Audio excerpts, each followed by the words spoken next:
मलपुआ हर राजा मालेना मलपुआ हर राजा मालेना मलपुआ हर राजा नहीं के छुवाले यानी छुआ हर राजा नहीं के छुवाले यानी छुआ हर राजा मालेना मलपुआ हर राजा मालेना मलपुआ हर राजा ऐसे किन के ना ले आईबा कूलर घर में ना लगवाईबा ऐसे किन के ना ले आईबा कूलर घर में ना लगवाईबा राजा हो गए डोलावे बड़ी रात में कबे से टाइम साथ में ना राजा हो गए डोलावे मलपुआ हर राजा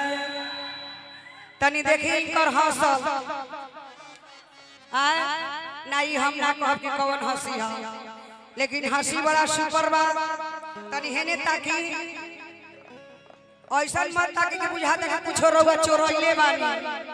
तनी हंसी तनी क्लियर हंसी मरद नहीं काहे लाउस करके बा बोली जो खाना खाने के लिए बाकी है कृपया पंडाल में चले जाएं। जो भी हमारे मेहमान अतिथि आए हैं ये भी खाना खाए के बाकी बा पंडाल में चल जा हो भैया जाके आप सब भोजन कर ली। थैंक यू यो गीता जी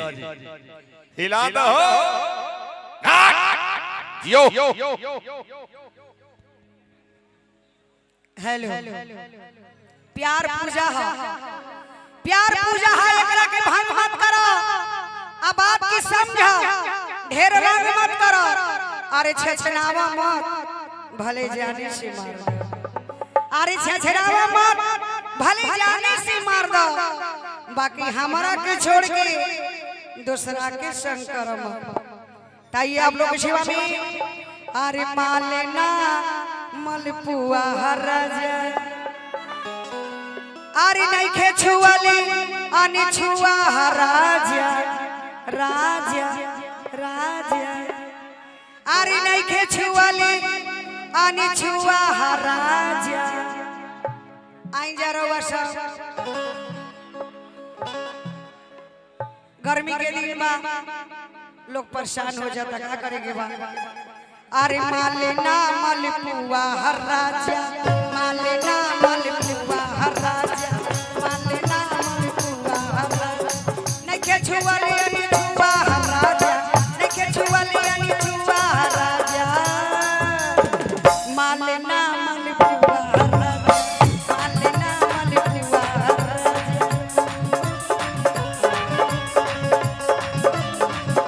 खुदरा करा ले बनी ना कि ढेर देर स्टेज पर टिके कोई खुदरा करा ले बानी चली कोई बात नहीं के आ सब टकीवा का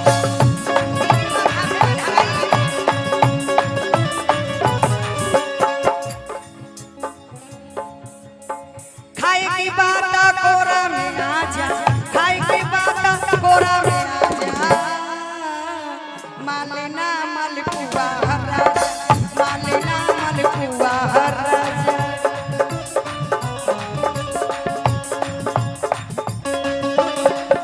तेरी जवानी बड़ी मस्त मस्त है तेरी जवानी बड़ी मस्त मस्त है ए भीगा मसन काली घटाए सुनी पड़ी है कि भिजाए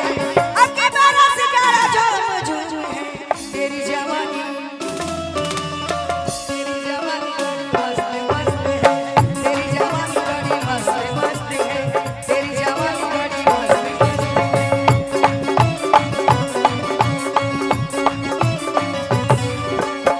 रेस्टोरेंट होटल में थोड़ो ही मिली मजा मरे ये दिए सी से बेसी रेस्टोरेंट होटल में थोड़ो ही मिली मजा मरे ये दिए सी से बेसी मजा मरे ये दिए सी से बेसी मजा मरे ये दिए आरे खाए के बाद तकोरा में आ जा देखा ओइसे मत करो नहीं तो हमारे देवर लोग जी के अब जनते बड़ू गर्मी में आरी खाए की बात तकोरा में आ जा मालिना मलपुआ हर राजा मालिना मलपुआ हर राजा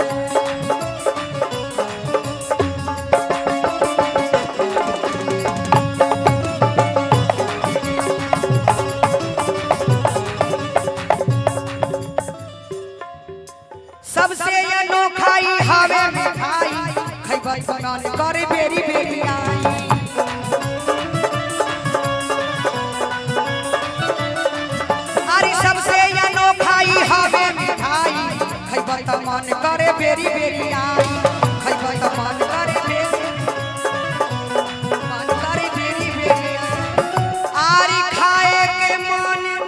बतयाव न खा जा आरी खाए के मन बतायाव न खा जा मालिना मलपुआ हर राजा मालिना मलपुआ हर राजा मालिना मलपुआ हर राजा मालिना मलपुआ हर राजा मालिना मलपुआ हर राजा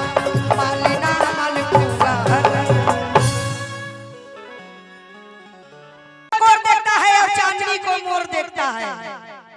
चांद को चकोर देखता है और चांदनी को मोर देखता है। हमको बहुत बुरा लगता है जब आपको कोई और देखता है।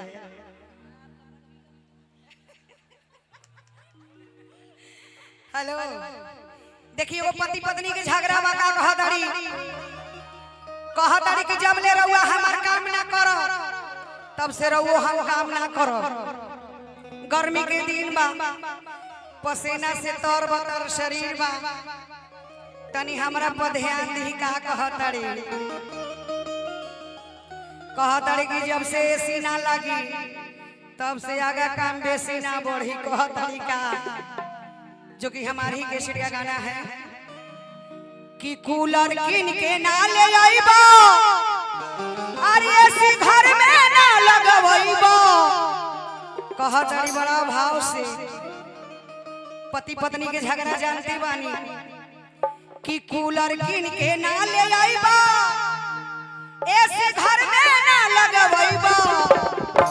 कि राजा हो बेनिया डोलावे बड़ी रात में। कहतड़ी रात भर तरह से बेना हो कोवाई कि राजा हो बेनिया डोलावे बड़ी रात में तबे सुताइब साथ में। राजा हो बेनिया डोलावे बड़ी रात में तबे सुताइब साथ में। ऐसी किन के ना ले आइबो कूलर घर में ना लगवइबो। ऐसी किन के ना ले आइबो कूलर घर में ना लगवइबो। राजा हो बेनिया डोलावे बड़ी रात में तबे सुताइब साथ में। राजा हो बेनिया डोलावे बड़ी रात में तबे सुताइब साथ में।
गरम